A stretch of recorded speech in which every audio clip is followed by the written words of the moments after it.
কয়েকদিন ধরেই চ্যানেলে প্রচুর কমেন্ট আসতেছে যে 50,000 টাকা বাজেটের মধ্যে একটি ল্যাপটপ দেখানোর জন্য। তো 50,000 টাকা বাজেটের মধ্যে সত্যি বলতে 2022-এ এমন কোনো ভালো ল্যাপটপ আসেনি যেটা আমি আপনাদেরকে সাজেস্ট করব। কিন্তু হ্যাঁ, আপনাদের রিকোয়েস্টে আমি একটি ভিডিও তৈরি করছি আজকে, যেটি হচ্ছে একটি Lenovo ব্র্যান্ডের ল্যাপটপ। আর এই ল্যাপটপটিকে নিয়ে একটা A to Z বিস্তারিত আলোচনা করবো আজকের ভিডিওটিতে। ডিভাইসটিতে যে প্রসেসরটি ইউজ করেছে সেটি দিয়ে আপনারা চাইলে টুকটাক মিডিয়াম লেভেলের যে কাজগুলো রয়েছে সেগুলো আপনারা খুব ভালোভাবেই করতে পারবেন। তো যাই হোক, এই ল্যাপটপটির মডেলটা হচ্ছে Lenovo V14। 50,000 টাকা বাজেটের মধ্যে এই ডিভাইসটি আপনাদের জন্য কেমন হবে সেই সব একটা বিস্তারিত আলোচনা করবো আজকের ভিডিওটিতে। আর হ্যাঁ, কিছুদিনের মধ্যে যদি বাংলাদেশ মার্কেটে এর থেকে ভালো কোনো ল্যাপটপ 50,000 টাকা বাজেটের মধ্যে আসে, তাহলে আমি সেটিকে নিয়ে একটা রিভিউ আপলোড করার চেষ্টা করব। তো যাই হোক, এখনই ভিডিওটি শুরু করবো, কিন্তু তার আগে অবশ্যই ভিডিওটিতে একটি লাইক দিয়ে চ্যানেলটি সাবস্ক্রাইব করতে ভুলবেন না। তো চলুন তাহলে শুরু করা যাক আজকের এই ভিডিওটি। প্রথমে যদি লেনোভোর এই ল্যাপটপটির ডিজাইনটা নিয়ে একটু কথা বলি। হ্যাঁ, এই ল্যাপটপটির আরও 2টা ভেরিয়েন্টের রিভিউ আমি অনেক আগেই আপলোড করেছি। যাই হোক, এই ল্যাপটপটির ক্ষেত্রেও ডিজাইনের কথাটা একটু বলছি। ল্যাপটপটি মূলত একটু প্রিমিয়াম কোয়ালিটি লাগতেছে। এর কারণটা হচ্ছে এর ডিসপ্লের বেজেলগুলা। একটা ল্যাপটপের মধ্যে ডিসপ্লের বেজেল যত ন্যারো হবে এবং ল্যাপটপটি যত স্লিম হবে, সেই ল্যাপটপটিকে তত প্রিমিয়াম কোয়ালিটির লাগবে। হয়তো আপনারা অনেকেই লক্ষ্য করেছেন আগের ল্যাপটপগুলোতে ডিসপ্লের বেজেলগুলো অনেক মোটা থাকে, সেই সাথে ল্যাপটপগুলো অনেক মোটা। এর কারণে ল্যাপটপের মধ্যে কোনো প্রিমিয়াম কোয়ালিটির ভাব আসতো না। কিন্তু বর্তমান সময়ে যে ল্যাপটপগুলো রয়েছে ডিসপ্লের বেজেলগুলো একেবারে ন্যারো, সেই সাথে ল্যাপটপগুলো অনেক স্লিম, সেগুলোকে অনেক প্রিমিয়াম কোয়ালিটির এবং গুড ডিজাইনের দেখা যায়। তো এই ল্যাপটপটিও কিন্তু বেশ প্রিমিয়াম কোয়ালিটির এবং গুড ডিজাইনের।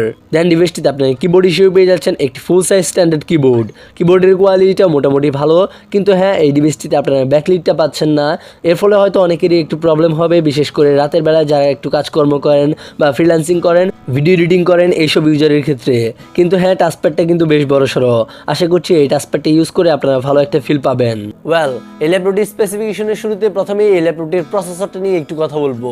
ডিভাইসটিতে আপনারা প্রসেসর হিসেবে পেয়ে যাচ্ছেন ইন্টেল কোর i3 11 জেনারেশনের প্রসেসর, যার মডেলটা হচ্ছে 1115 G4, যার বেস ক্লক স্পিডটা হচ্ছে 3.00 GHz আপ টু 4.10 GHz। এই প্রসেসরটিতে আপনারা ক্যাশ মেমোরি হিসেবে পেয়ে যাচ্ছেন 6 MB ক্যাশ মেমোরি। প্রসেসরের কোয়ালিটি কিন্তু ভালোই, ধরা যায় মিডিয়াম লেভেলের যে কাজগুলো রয়েছে সেগুলো যদি আপনারা এই ডিভাইসটি দিয়ে করেন, তাহলে আশা করছি খুব ভালোভাবে আপনারা কমপ্লিট করতে পারবেন কাজগুলো।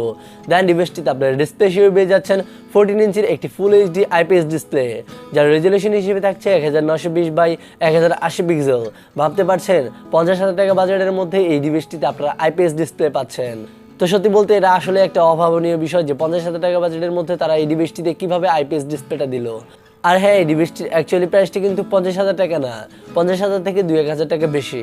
তো যাই হোক, ডিভাইসটিতে আপনারা র্যাম হিসেবে পেয়ে যাচ্ছেন 4GB DDR4 র্যাম, যেটা হচ্ছে 3200 MHz-এর র্যামটা কিন্তু বেশ ফাস্ট হবে। আর সেই সাথে স্টোরেজ হিসেবে পেয়ে যাচ্ছেন 1TB HDD। তো যাই হোক, ডিভাইসটিতে আপনারা ভালো মানের একটি স্টোরেজও পেয়ে যাচ্ছেন, যেটি এক কথায় বলতে গেলে হিউজ পরিমাণের একটা স্টোরেজ।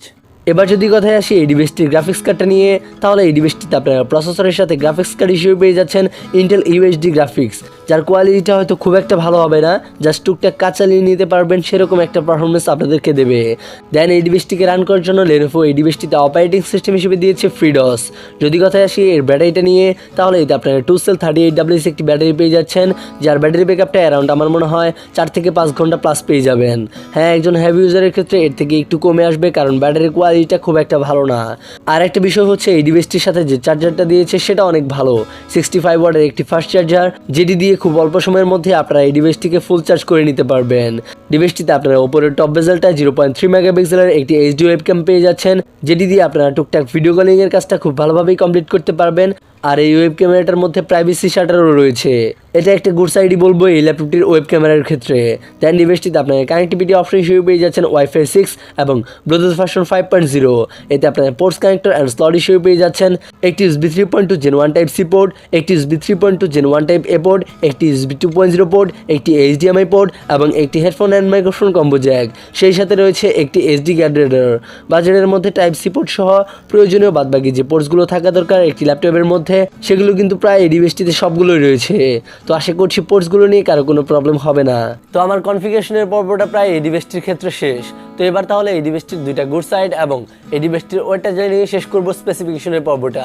এই ডিভাইসটির 2টা গুড সাইড হচ্ছে এই ডিভাইসটিতে আপনারা র্যামটা আপডেট করে নিতে পারবেন প্রায় 16 GB পর্যন্ত। সেই সাথে আপনারা যদি চান ল্যাপটপটির পারফরমেন্সটা আর একটু বেটার পাবেন, তার জন্য একটি এসএসডি লাগাবেন, তাহলে এসএসডির জন্য এই ডিভাইসটিতে এক্সট্রা স্লট রয়েছে। তো সত্যি বলতে এই ডিভাইসটির দুইটা সাইড আমার কাছে খুবই ভালো লেগেছে, যেটা আমার কাছে মনে হয়েছে আপনাদের জন্য গুড সাইড।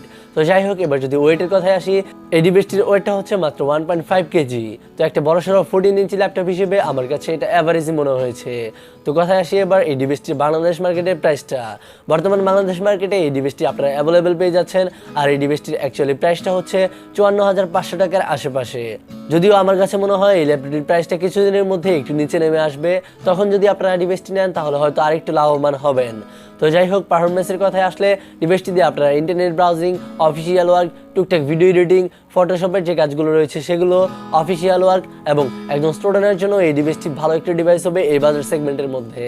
আর হ্যাঁ, যদি আপনি একজন ওয়েব ডেভেলপার হয়ে থাকেন বা টুকটাক ফ্রিল্যান্সিং এর কাজকর্ম করতে চান, তাহলে এই ডিভাইসটি আপনার জন্য এই বাজার সেগমেন্টের মধ্যে একদম ঠিকঠাক।